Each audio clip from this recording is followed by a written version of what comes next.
Bismillahirrahmanirrahim. Assalamualaikum warahmatullahi wabarakatuh. Perkenalkan, nama saya Umi Dinuriana. Saya perwakilan dari kelompok genap.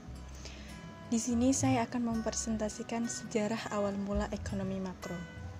Hal pertama yang akan kita bahas adalah mengenai The Great Depression, di mana pada saat itu Amerika dan Eropa mengalami krisis ekonomi yang sangat parah pada tahun 1929 sampai 1939.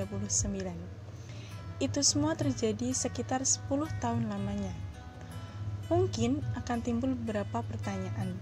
Apa sih penyebab dari peristiwa The Great Depression? Penyebab pertama dari The Great Depression adalah terlalu banyak hutang.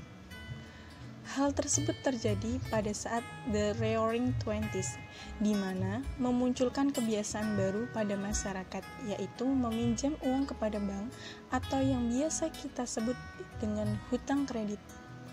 Tujuan dari hutang kredit tersebut bukanlah untuk membuat usaha atau bisnis baru. Justru malah digunakan untuk memenuhi standar gaya hidup mewah dan berinvestasi ke perusahaan bursa saham di Amerika, yang menyebabkan meroketnya harga saham melampaui nilai intrinsik dari bisnis berupa aset maupun profit.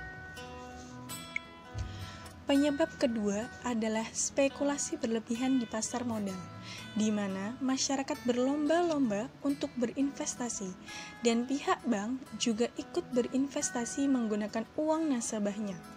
Akibat dari hal tersebut adalah terjadinya bubble saham, yaitu kondisi di mana harga saham lebih mahal dari nilai wajar perusahaannya.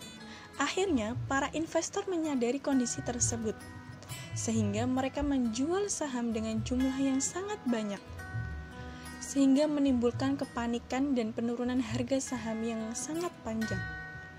Peristiwa tersebut diberi nama istilah dengan The Black Monday. Saat itu juga harga saham menyentuh min 12% dan membuat perusahaan bursa saham dan bank bangkrut. Penyebab ketiga adalah turunnya permintaan. Banyaknya institusi keuangan yang runtuh, sehingga membuat masyarakat tidak bisa mengambil dana hingga mempengaruhi jumlah permintaan pada sektor perdagangan, mulai dari skala besar, menengah, dan bisnis kecil. Penyebab keempat adalah pengangguran.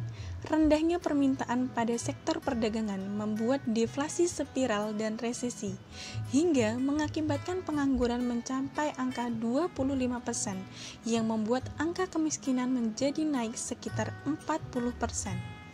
Depresi besar yang terjadi pada perekonomian atau yang disebut dengan The Great Depression telah membuktikan bahwa teori ekonomi klasik telah gagal mempertahankan argumentasinya, karena mekanisme pasar telah gagal dalam mengkoordinasi perekonomian.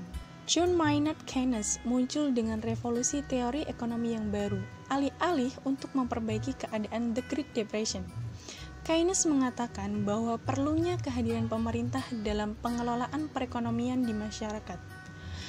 Awal mula munculnya teori Keynes. Pada tahun 1936, Keynes menerbitkan buku yang berjudul The General Theory of Employment, Interest, and Money, di mana di dalam buku tersebut Keynes mengkritik terhadap kelemahan teori klasik yang idealis tentang asumsi pasar dan terlalu ditekankan pada masalah ekonomi pada sisi penawaran. Dan kedua, berupa usulan pemulihan perekonomian dengan memasukkan peranan pemerintah dalam perekonomian dalam rangka menstimulir sisi permintaan. Mencapai periode kesuksesan pada tahun 1950 sampai 1973.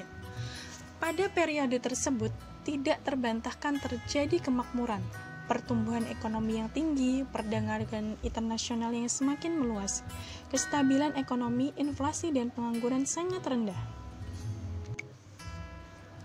Revolusi teori ekonomi Keynes memunculkan dua kelompok baru, yaitu kelompok yang tidak setuju dengan teori Keynes, yaitu New Classical, dan kelompok yang setuju dengan teori Keynes, yaitu New Keynes. New Classical memberikan 3 pendapat yang berkaitan dengan campur tangan pemerintah. Pertama, jika ada kebijakan pemerintah, maka perekonomian dan parameter akan berubah. Kedua, campur tangan pemerintah hanya akan meningkatkan ketidakpastian dan siklus bisnis yang semakin tinggi. Ketiga, kebijakan pemerintah seharusnya tidak memakai discretionary, tetapi memakai rule. Sedangkan menurut pandangan New Keynes bahwa pasar tidak akan selalu dalam keadaan keseimbangan atau stabil. Hal tersebut disebabkan oleh fenomena gaji dan harga yang tidak cepat menyesuaikan atau dapat disebut dengan sticky. Kedua campur tangan dibutuhkan untuk mengatasi fluktuasi pasar yang diakibatkan oleh mekanisme pasar yang tidak sempurna. Baik, terima kasih yang dapat saya sampaikan. Apabila ada salah kata, saya mohon maaf yang sebesar-besarnya. Terima kasih atas perhatiannya. Wassalamualaikum warahmatullahi wabarakatuh.